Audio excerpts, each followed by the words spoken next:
teman-teman semua, ketemu lagi di channel Bunda Rosi Stories. Pada kesempatan kali ini, saya akan membahas mengenai keluarga, tapi juga sekaligus memberi semangat kepada bunda dan ayah. Dan poin itu adalah tentang tempat tinggal alias rumah. Dalam sebuah rumah tangga, tempat tinggal merupakan kebutuhan primer. Tentu kita ingat pelajaran saat masih SD. Tentang apa saja sih kebutuhan primer? Ya, salah satunya papan atau rumah. Akan tetapi tidak semua orang ataupun pasangan, terutama yang baru nikah, itu bisa memiliki tempat tinggal sendiri. Memang menjadi sebuah dilema saat hal ini kita alami. Dilema yang dimaksud adalah sebuah pilihan di mana kita harus menentukan apakah akan tempat tinggal tetap di rumah orang tua atau mertua, atau kita pisah dari mereka. Tentu jawabannya mayoritas menginginkan mandiri. Nah, solusinya yaitu dengan mengontrak rumah. Tentunya saat kita sudah memiliki tabungan yang cukup untuk menyewa rumah. Sebelum menentukan untuk sewa rumah, ada baiknya bunda dan ayah atau teman-teman semua perhatikan beberapa hal berikut ini. Yang pertama, sesuaikan anggaran kita. Tips ngontrak rumah yang paling penting adalah menyesuaikan anggaran kita dengan jenis rumah yang kita coba dapatkan. Perhitungkan dengan tepat keuangan kita bersama pasangan, termasuk anggaran dan biaya operasional untuk listrik, telepon, air, internet, dan lain-lain. Tentu masih banyak kebutuhan lainnya. Karena itu, sesuaikan anggaran pengeluaran kita dengan penghasilan kita agar kita tidak menyewa rumah selamanya. Saya yakin, pasti kita ingin memiliki rumah impian kita sendiri, bukan? Setelah kita yakin dan menempati rumah kontrakan tersebut, saat itulah mulai kita sisihkan penghasilan kita dan pasangan untuk menghemat uang guna membeli rumah. Yang kedua, periksa lingkungan. Rumah pada dasarnya adalah tempat untuk beristirahat dan berkumpul bersama keluarga. Oleh karena itu, diperlukan lingkungan yang mendukung ketenangan dan kenyamanan bunda dan pasangannya. Sebelum menandatangani kontrak perumahan, kita harus mempertimbangkan area di sekitar rumah kita, apakah itu rawan kejahatan atau bencana, sehingga kita dapat mengambil perlindungan yang diperlukan. Kita bisa mencari lingkungan yang aman sehingga kita dapat hidup dengan nyaman dan tenang. Yang ketiga, lokasi rumah. Tips ngontrak rumah yang berikutnya merupakan lokasi. Karena ini merupakan hal yang sangat penting pada saat akan mengontrak tempat tinggal. Karena bunda dan ayah harus menyesuaikan jarak rumah dengan tempat kerja atau lokasi usaha. Dengan begitu, kita mampu mengurangi pengeluaran untuk transportasi agar dapat menabungnya buat keperluan lain-lainnya. Pilihlah lokasi tempat tinggal yang gampang dijangkau dan strategis buat memudahkan gerak kita. Misalnya, dekat menggunakan area perbelanjaan atau pasar, stasiun kereta, bus, setidaknya akses yang tidak terlalu sulit. Lokasi yang strategis akan membantu kita supaya bisa berhemat. Yang keempat, survei kondisi rumah. Karena rumah kontrakan akan kita tempati tidak dalam jangka waktu pendek, survei kondisi rumah merupakan wajib hukumnya. Pastikan apakah bangunan tersebut masih oke dan layak huni atau tidak. Ada ruangan apa saja di dalamnya, banyak yang perlu diperbaiki atau tidak. dan lain sebagainya sesuai dengan standar kenyamanan masing-masing.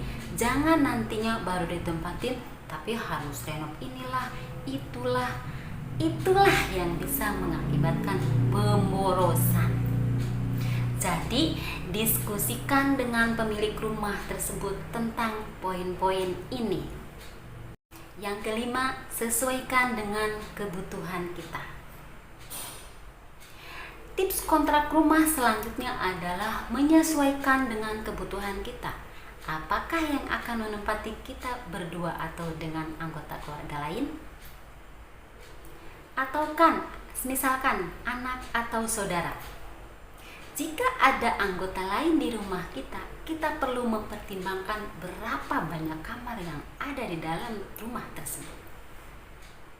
Atau jika kita berencana bisnis sendiri di rumah, kita juga harus mempertimbangkan ukuran rumah sewa kita. Bagaimana cara mengatur ruangannya sehingga dapat mendukung kegiatan bisnis kita tanpa mengurangi kenyamanan dan ketenangan. Nah, itu tadi poin-poin penting yang harus kita perhatikan sebelum mengontrak rumah. Tapi meski kita masih mengontrak rumah, ada loh keuntungannya. Apa saja sih keuntungannya? Nah, berikut ini akan kita sampaikan. Yang pertama, bisa mengembangkan diri. Menikah berarti memulai sesuatu kehidupan yang baru sebagai pasangan suami istri dengan memilih untuk tidak tinggal bersama orang tua. Keduanya akan bisa bersama-sama mengembangkan diri karena dituntut untuk beradaptasi dengan posisi dan peran baru dalam rumah tangga kita. Akan seperti apa nantinya kita? Hanya kitalah yang menentukan saat kita sudah pisah tempat tinggal dengan orang tua ataupun mertua. Yang kedua, belajar menghadapi masalah. Memutuskan ambil kontrakan rumah dan jauh dari orang tua akan membuat Bunda dan pasangan mau tidak mau belajar dalam menghadapi segala permasalahan berdua. Karena hidup sendiri atau mandiri berarti tak akan ada orang lain yang bisa mencampuri urusan rumah tangga. Pasti akan ada saja halangan dan rintangan dalam rumah tangga. Nah, ambillah sisi positifnya. Menghadapi masalah berdua dengan pasangan akan menambah keakraban dan kedewasaan. Yang ketiga, bisa mengatur rumah tangga sendiri. Kebebasan mengatur rumah tangga akan Anda dapatkan jika mengontrak rumah. Kalau tinggal dengan mertua, takutnya kehidupan malah akan terusik. Karena mungkin kita tidak pas atau cocok dengan kemauan mereka. Canggung saat akan melakukan apa-apa saja. Jadi, bagaimana menurut Bunda dan teman-teman semua? Keuntungan selanjutnya adalah yang keempat, belajar mandiri. Bunda dan pasangan dituntut untuk belajar mandiri, mulai dari mengurus rumah, mengelola keuangan, hingga memenuhi kebutuhan sehari-hari. Karena tidak tergantung dengan siapapun, maka pasangan baru akan lebih dewasa karena harus melakukan apa-apa sendiri. Yang kelima, merasakan perjuangan. Orang tua dan mertua kita pasti dulunya pernah merasakan perjuangan hingga sampai titik sekarang ini. Sama halnya dengan kita dan pasangan kita. Kita pasti juga ingin mengetahui bagaimana rasa berjuang dari nol seperti mereka. Pengalaman tersebut akan kita dapatkan jika Anda mengontrak sendiri setelah menikah. Benar enggak, Bunda? Yang keenam, memotivasi diri untuk bekerja lebih keras. Kita pasti tidak ingin tinggal di kontrakan selamanya, bukan? kita juga pasti memiliki impian punya rumah idaman sendiri nantinya. Oleh karena itu, kita akan lebih termotivasi untuk bekerja lebih keras dan mengandalkan satu sama lain agar segera bisa tercapai tujuan tersebut. Saat itulah kita akan membuktikan kepada kedua orang tua kita bahwa kita mampu, dan tentu harus dengan perjuangan yang lebih keras, bahkan butuh waktu yang tidak sebentar. Oke bunda-bunda dan teman-teman semua, itu tips-tips bagi yang ingin mengontrak rumah ya. Jadi jangan berkecil hati jika ingin masih harus mengontrak rumah, karena di balik itu ada keuntungan yang bisa kita peroleh. Jika dirasa bermanfaat, jangan lupa like, subscribe, serta komen ya, biar bisa update video berikutnya. Cukup sekian dari saya. Wassalamualaikum warahmatullahi wabarakatuh. Bye bye.